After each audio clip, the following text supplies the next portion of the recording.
Hema committee report പുറത്തു വന്നതിന് പിന്നാലെ സിനിമാ മേഖലയിൽ സ്ത്രീകൾ നേരിട്ടിരുന്ന അതിക്രമങ്ങൾ ചർച്ചയാകുമ്പോൾ കൂടുതൽ താരങ്ങൾ വെളിപ്പെടുത്തലുകളുമായി രംഗത്ത് വരുന്നു. നടിയായ ഡോക്ടർ ശിവാനി ഭായിയും ഇത്തരത്തിൽ സിനിമാ ജീവിതത്തിലുണ്ടായ മോശം അനുഭവത്തെക്കുറിച്ച് 24നോട് പങ്കുവച്ചു. പ്രമുഖ നടനിൽ നിന്നാണ് ദുരനുഭവം നേരിട്ടത്. സെറ്റിൽ വെച്ച് തന്നെ പ്രശ്നം എന്നാൽ പരിഹരിച്ചു. എന്നാൽ അടുത്ത സിനിമയായ ചൈന ടൗണിൽ നിന്നും തന്നെ ഒഴിവാക്കാൻ ഇയാൾ ആവശ്യപ്പെട്ടുവെന്നും ശിവാനി ആരോപിച്ചു. മലയാള സിനിമയിലെ നായികമാരെല്ലാം തങ്ങൾക്ക് നേരിട്ട ദുരനുഭവങ്ങൾ ധൈര്യപൂർവ്വം തുറന്നു പറയുന്ന ഒരു സമയമാണ്. അതിൻ്റെ കഴിഞ്ഞ ദിവസങ്ങൾ അതൊക്കെ നമ്മൾ കണ്ടതാണ്. ഇപ്പോൾ മലയാളികൾക്ക് ഏറെ പ്രിയപ്പെട്ട, മലയാളികൾക്ക് ഏറെ ശ്രദ്ധേയമായ, അവർക്ക് എന്നും അറിയാവുന്ന ഡോക്ടർ ശിവാനി നമുക്കൊപ്പം ചേരുകയാണ്. സമാജ്വാദി പാർട്ടിയുടെ നാഷണൽ കൾച്ചറൽ വിങ്ങിൻ്റെ സെക്രട്ടറി കൂടിയാണ് നിലവിൽ ശിവാനി. പൊതുപ്രവർത്തകയാണ്. ആ ഒരു ഘട്ടത്തിൽ കൂടിയാണ് തനിക്ക് നേരിട്ട ഒരു അനുഭവം, സിനിമയിൽ നിന്ന് നേരിട്ട അനുഭവം, ദുരനുഭവം പങ്കുവെക്കാൻ അവർ തയ്യാറായത്. സിനിമയിൽ വലിയ സജീവമായിരുന്നു, എല്ലാവർക്കും വളരെ പരിചിതമായ മുഖമാണ്. കഴിഞ്ഞ ദിവസമാണ് ഫേസ്ബുക്കിൽ ആ പോസ്റ്റ് കണ്ടത്. എന്താണ് സംഭവിച്ചത്? കുറച്ച് വർഷങ്ങൾക്ക് മുമ്പുള്ള സംഭവമാണ്. എനിക്കിപ്പോൾ പരാതി ഒന്നുമില്ല. ഓക്കെ, ബിക്കോസ് എൻ്റെ പ്രശ്നം അന്നേ പരിഹരിക്കപ്പെട്ടതാണ്. ഇപ്പോൾ പിന്നെ എല്ലാവരെയും ഒരുപോലെ, എല്ലാവരും മോശമാണ്, ഒന്നോ രണ്ടോ പേര് ചെയ്ത തെറ്റിന് സകലരെയും മോശമാക്കുമ്പോഴത്തേക്കും നമുക്കതിൽ പ്രതികരിക്കാൻ തോന്നി.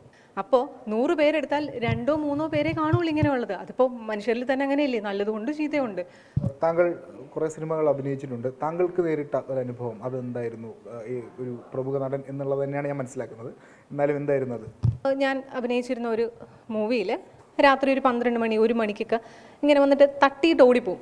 ലൈക്ക് എന്താ പറയുക, ഹൈഡ് ആൻഡ് സീക്ക് ഇല്ലേ, അതുപോലെ തട്ടിയിട്ട് അങ്ങ് ഓടും. ഞങ്ങൾ തുറന്ന് നോക്കുമ്പോൾ ആളിനെ കാണില്ല. അങ്ങനെ ഒരു 3 പ്രാവശ്യം എന്തോ ആയപ്പോഴത്തേക്കും ഞങ്ങൾ ശരി ഇനി വരുമ്പോഴത്തേക്ക് എന്തായിരുന്നാലും തുറക്കും, ആളിനെ കാണുമെന്ന് പറഞ്ഞ് ഞങ്ങൾ കണ്ടു. ആളിനെ ഞങ്ങൾക്ക് മനസ്സിലായി. അപ്പം ഞങ്ങൾ പിറ്റേ ദിവസം തന്നെ പ്രൊഡ്യൂസറോടും ഡയറക്ടറോടും പറഞ്ഞു, ഇതേപോലെ ഞങ്ങൾക്കൊരു ഇഷ്യൂ ഉണ്ട്, പറ്റുമെന്നുണ്ടെങ്കിൽ ഞങ്ങൾ അവിടെ നിന്ന് മാറ്റിത്തരാൻ പറഞ്ഞു. ഞങ്ങൾ റിസപ്ഷനിലും വിളിച്ച് പറഞ്ഞായിരുന്നു. അപ്പോൾ റിസപ്ഷനിലുള്ള ആളുകൾ പറഞ്ഞു ഒരു ഡ്രിങ്ക്സ് പാർട്ടി നടക്കുന്നുണ്ട്, മേ ബി അതുകൊണ്ടായിരിക്കാം, കുടിച്ചിട്ടുള്ളതുകൊണ്ടായിരിക്കാം എന്നൊക്കെ പറഞ്ഞു. പക്ഷേ പിറ്റേ ദിവസം ആ നടനെ കണ്ടപ്പോൾ വളരെ കാര്യമായിട്ടാണ് സംസാരിച്ചത്. അയാൾക്ക് ഒരു കുഴപ്പമില്ലായിരുന്നു. കുറച്ച് നാൾ കഴിഞ്ഞിട്ട് അടുത്തൊരു പടം ചെയ്യാൻ വേണ്ടിയിട്ട്, അതൊരു ചെറിയൊരു ക്യാരക്ടറായിരുന്നു. ഹൈദരാബാദായിരുന്നു ഷൂട്ട്, രാമോജിയിൽ. അവിടെ ചെന്നപ്പോഴത്തേക്കും ഉച്ചയ്ക്ക് ഷൂട്ടുണ്ടെന്ന് വൈകുന്നേരം ഷൂട്ടുണ്ടെന്ന് വിചാരിച്ചിട്ടാണ് വിളിപ്പിച്ചത്.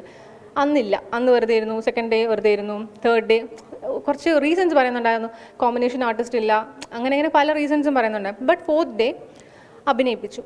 ഈവനിങ് ഞാൻ ആൻ്റണി പെരുമ്പാവൂർ അനുചേട്ടൻ കണ്ടിട്ടുണ്ടായിരുന്നു.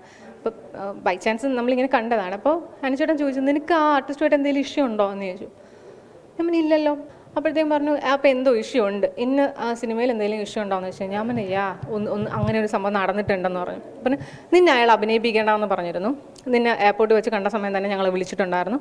അപ്പോൾ 3 ദിവസം അതിൻ്റെ ഒരു ചർച്ചയിലായിരുന്നു അവർ. ഞാൻ ചോദിച്ചു, പിന്നെ എന്തിനാണ് അഭിനയിപ്പിച്ചത്, അങ്ങനെ രണ്ടാമത്തെ ദിവസം തന്നെ പറഞ്ഞു വിടാൻ പാടില്ലായിരുന്നു. അപ്പോൾ പറഞ്ഞു, ലാൽ സാറ് പറഞ്ഞു ഒന്ന്, അതൊരു പെൺകുട്ടിയാണ്, അവളെ നമ്മൾ തിരിച്ചു വിടുകയെന്ന് പറഞ്ഞാൽ അവളെ ഇൻസൾട്ട് ചെയ്ത് പറഞ്ഞയക്കുകയാണ്. മറ്റ് സെറ്റുകളിലുമൊക്കെ ഡെഫിനറ്റ്ലി എനിക്കൊരു ആ സെറ്റിൽ നിന്നൊക്കെ പറഞ്ഞയച്ച കുട്ടിയാണ്. അപ്പോൾ ഒരു മോശം ഒരു പേരുണ്ടാവും. പിന്നെ അത് മാത്രമല്ല, അദ്ദേഹം പറഞ്ഞു നമുക്കൊരു എമൗണ്ട് പറഞ്ഞിട്ടാണ് നമ്മളെ വിളിപ്പിച്ചേക്കുന്നത്. അപ്പോൾ ആ എമൗണ്ടിൽ നമുക്ക് പല കാൽക്കുലേഷൻസ് ഉണ്ടാവും. ഞാൻ ആ സമയത്ത് പഠിക്കുകയായിരുന്നു. അപ്പോൾ പല കാൽക്കുലേഷൻസും ഉണ്ടാവും ആ കുട്ടിക്ക്. അപ്പം ചിലപ്പോൾ നമുക്ക് അവളുടെ ഫിനാൻഷ്യൽ സിറ്റുവേഷൻ എന്താണെന്ന് അറിയത്തില്ല. ചിലപ്പോൾ വീട് വാടക കൊടുക്കാനുണ്ടായിരിക്കും, അല്ലെങ്കിൽ എന്താ പറയുക, വണ്ടിയുടെ ലോൺ, അങ്ങനെ എന്തെങ്കിലുമൊക്കെ ഒരു മനുഷ്യനെ ഉണ്ടാകുന്ന ഒരുപാട് പ്രശ്നങ്ങളുണ്ടാകും. അതൊക്കെ സോൾവ് ചെയ്യാൻ ആ പൈസ ഉപകരിച്ചേക്കുമെന്ന് വിചാരിച്ചിട്ടുണ്ടായിരിക്കാം. സോ നമ്മൾ ആ കുഞ്ഞിൻ്റെ ശാപം വാങ്ങിക്കാൻ പാടില്ല. ഡെഫിനറ്റ്ലി അവളെ വിളിച്ചു വരുത്തിയിട്ടുണ്ടെങ്കിൽ അഭിനയിപ്പിച്ചിട്ട് തന്നെ വിടണമെന്ന് ലാൽ സാറ് പറഞ്ഞതിൻ്റെ പേരിലാണ് ഞാൻ ആ സിനിമയിൽ അഭിനയിക്കുന്നത്. ഈ ഹേമ കമ്മിറ്റി റിപ്പോർട്ടിൽ കുറേ നിർദ്ദേശങ്ങളുണ്ട് എന്നാണ് മനസ്സിലാക്കുന്നത്. അത് എങ്ങനെ നടപ്പാക്കണം? അത് ശക്തമായി, താങ്കളൊരു ആക്ടിവിസ്റ്റാണ്, അല്ലെങ്കിൽ രാഷ്ട്രീയ പാർട്ടിയുമായി ബന്ധപ്പെട്ട് നിൽക്കുന്ന ഒരാൾ കൂടിയാണ്, അതുകൊണ്ടാണ് ചോദിക്കുന്നത്. അതെങ്ങനെ നടപ്പാക്കണം? അത് പെട്ടെന്ന് നടപ്പാക്കേണ്ടത് ഒരു അനിവാര്യത തന്നെയല്ലേ?